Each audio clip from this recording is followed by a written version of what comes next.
Salam sejahtera, terima kasih karena bersama dengan saya di Nazlin Unity Channel. Ini pengakuan terkini Muhyiddin Yassin berkait dengan pengambilan tanah secara paksa di Kampung Sungai Baru. Muhyiddin Yassin akhirnya tampil membuat kenyataan dan pengakuan yang mengejutkan seluruh Malaysia. Baru-baru ini kita semua tahu bahwa satu isu yang paling kelakar berlaku. 23 ahli Parlimen Perikatan Nasional buat kelakar apabila cuba menunggang dan cuba menjadi terpaling hero di dalam kes pengambilan tanah di Kampung Sungai Baru. Mereka datang seakan-akan cuba mau menyelesaikan masalah itu, tetapi rupa-rupanya mereka hanya mau mendapatkan penjelasan. Dan yang berlaku sebaliknya. Bukan mereka mendapat penjelasan, tetapi kena penampar padu maut pula oleh penduduk di sana. Dalam kenyataan oleh wakil penduduk Kampung Baru itu, pengerusi jawatan kuasa sementara penduduk iaitu Zainab alias mendakwa beberapa bekas menteri dan wakil rakyat terdahulu menyebelahi pemaju. Ini termasuk Anwar Musa, Sahidan Kasim serta ahli Parlimen Titiwangsa ketika itu, Rin Harun. Ini membuatkan Zainab alias kata dia marah dengan tindakan itu. Kata beliau, saya sedih. Kami dah bagi tempo berapa lama. Tiada siapa wakil rakyat pun jumpa kami yang sedih. YB Rina Harun pun boleh sokong dengan pemaju. Tanah kami dia sokong, pemaju saya marah, kata beliau. Saya sebut satu lagi nama, Menteri Wilayah Persekutuan ketika itu, Anwar Musa. Selepas itu, jumpa Sahidan Kasim, katanya. Saya sendiri secara peribadi rasa kita perlukan penjelasan terhadap perkara-perkara tersebut. Apa yang berlaku pada tempoh tersebut perlu penjelasan lanjut, katanya kepada Malaysia Kini. Ahli Parlimen Kubang Krian antara 23 ahli Parlimen Wakil Rakyat Pembangkang yang hadir mendengar taklimat yang disampaikan penduduk kampung berkenan yang terkesan dengan projek pembangunan di kawasan itu semalam. Ini yang kata seorang netizen, sendiri yang robohkan rumah itu, sendiri datang kononnya meraih simpati nak menjadi terpaling hero. Ini paling kelakar sekali. Namun demikian, dalam satu kenyataan terkini Muhyiddin Yassin, beliau menyatakan bahawa saya telah ditohmah bertanggungjawab membuat keputusan pengambilan tanah Kampung Sungai Baru. Keputusan pengambilan tanah tersebut yang dibuat di bawah Akta Pengambilan Tanah 1960 tidak melibatkan saya sebagai Perdana Menteri pada ketika itu, katanya. Sebaliknya, ia melalui proses di bawah Akta Pengambilan Tanah 1960 di mana keputusan mengenainya dibuat oleh pihak berkuasa tanah wilayah persekutuan. Jika pengambilan tanah tersebut tidak dibuat mengikut lunas undang-undang, mahkamah boleh menentukan hak-hak pihak yang terjejas. Itu pengakuan dan penjelasan daripada Muhyiddin Yassin dalam isu ini hari itu. Dan akhirnya seorang blogger, Najib Bakar, tampil memberikan penjelasan yang lebih menarik.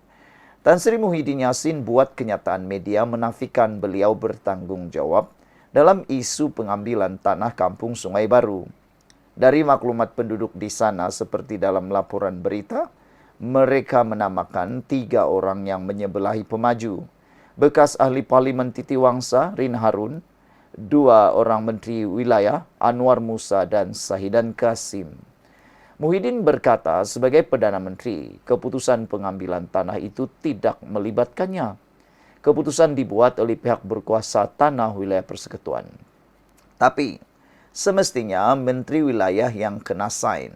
Dan kemudian Menteri Wilayah perlu memaklumkan kepada jemaah menteri diangkat sebagai nota JM. Bila diangkat sebegitu, sebagai Perdana Menteri Muhyiddin Yassin pasti tahu sebab ia dimaklumkan secara verbal dan secara nota JM. Bukan PDF tahu. Jadi, kalau nak deflect kata saya tak tahu, saya tak bertanggungjawab, itu cuma menunjukkan kelemahan pentadbiran dan kepimpinan Muhyiddin sahaja.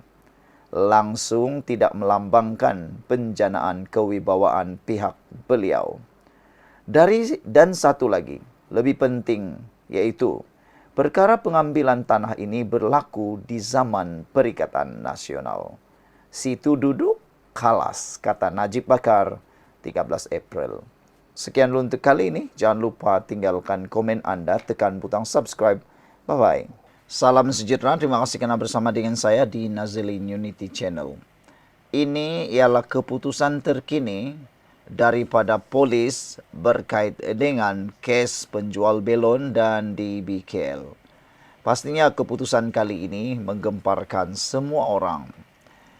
Polis menunggu keputusan Jabatan Peguam Negara kes penjual belon dan di BKL.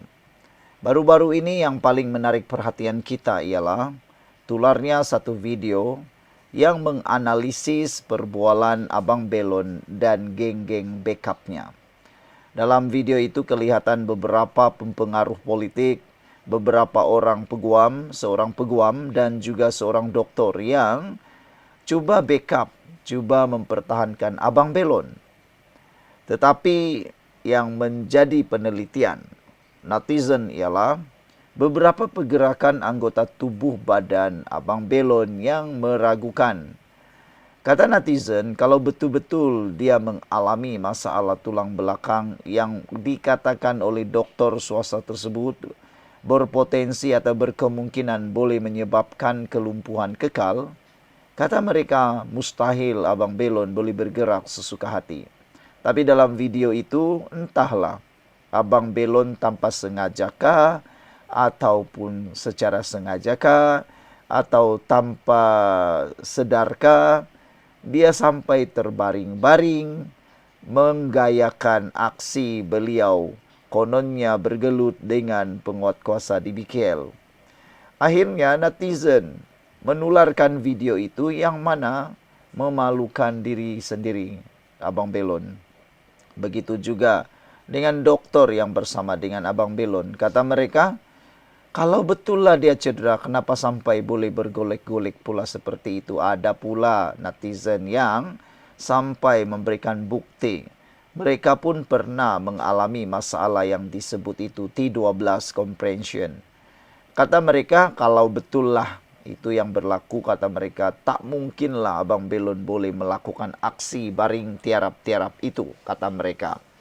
Karena ada juga yang memberikan testimoni, netizen kata sedangkan retak tulang rusuk pun sakitnya tahap gaban. Jangankan nak baring, batuk pun katanya boleh menyebabkan kesakitan yang luar biasa. Ini kan pula tulang belakang yang hampir berkemungkinan, kata dokter swasta itu berkemungkinan akan menyebabkan kelumpuhan kekal. Kalau itu betul-betul berlaku, mustahil lah boleh bergerak ke sana sini dengan entah apa gaya sekalinya, kata netizen. Jadi mereka persoalkan video itu seperti satu lakonan semata-mata, kata mereka.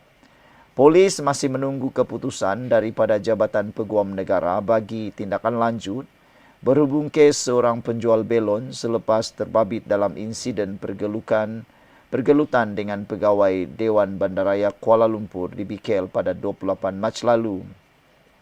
Ketua Polis Kuala Lumpur, Datuk Rusdi Muhammad Isa berkata kertas siasatan kes ini sudah dirujuk kepada AGC.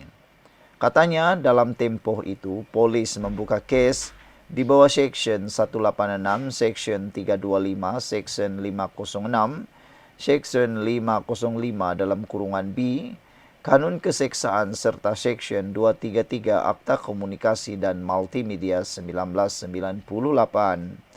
Seksyen 505 dalam kurungan B Kanun Keseksaan dan Seksyen 233 Akta Komunikasi dan Multimedia 1998 ini ada 2 tangkapan. Tetapi setakat ini kes ini belum ada keputusan, kata beliau lagi. Seorang suspek tak direman kerana ada masalah sakit jantung yang serius. Tapi seorang lagi direman 2 hari sebelum dibebas dengan jaminan polis. Polis juga sudah merampas telefon bimbit dari suspek kedua ini untuk dihantar ke makmal bagi tindakan lanjut, katanya. Dalam sidang media, beliau berkata pada masa ini pihaknya belum menerima laporan penuh perubatan oleh Hospital Sultan Idris Shah Serdang yang dijalankan terhadap penjual belon terbabit. Katanya jika ada keterangan daripada doktor untuk laporan awal, itu memadai untuk membuat keputusan. Laporan perubatan ada SOP, Prosedur Operasi Standard, dan mengambil masa tertentu untuk disiapkan, dan jika ada keterangan dan boleh dijelaskan dengan soalan tertentu, ia boleh dijadikan sebagai pertimbangan untuk buat keputusan, katanya. Pada 7 April, Polis Kuala Lumpur turut memaklumkan sedang menunggu laporan perubatan penuh daripada Hospital Sultan Idris Shah berhubung kecederaan dialami penjual belon terbabit. Polis bagaimanapun sudah menerima laporan awal perubatan daripada pihak hospital yang mengesahkan peniaga belon itu mengalami kecederaan keretakan pada bahagian tulangnya. Sebelum itu, satu hantaran turut dikesan di laman Facebook membabitkan tangkap layar perbualan kumpulan WhatsApp yang mengandungi ugutan dan hasutan terhadap penguat kuasa DBKL. Sekian untuk kali ini, jangan lupa tinggalkan komen Anda.